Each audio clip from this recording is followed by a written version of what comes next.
Hey guys, today we're going to talk about 9 things to make intermittent fasting a lot easier. One of the biggest complaints that I hear is, boy, intermittent fasting is so hard to do because I'm so used to eating and I'm tempted and it's just really difficult. So, number 1, you can actually consume tea through the day. Make sure it's naturally decaffeinated because all that caffeine can increase insulin. So we don't want to do that.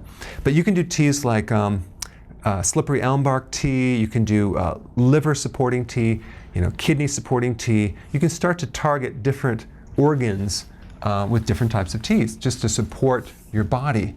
Number 2, Bulletproof Coffee.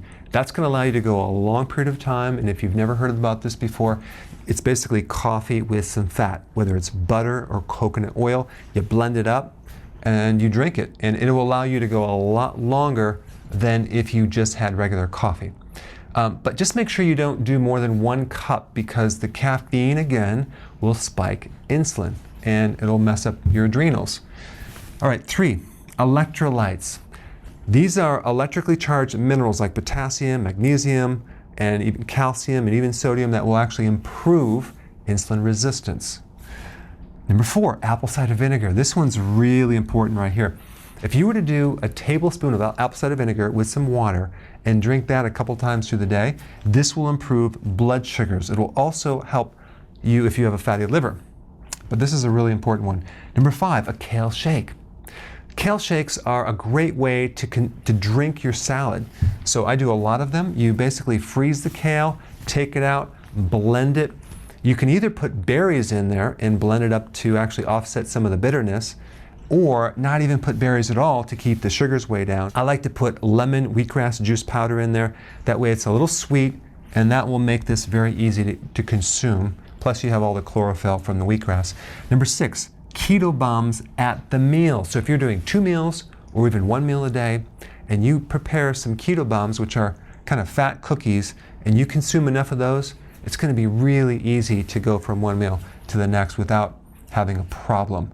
Because really, if you were satisfied and you were not hungry, especially at night, the chances of you grazing would be very minimal. Number 7, more sleep.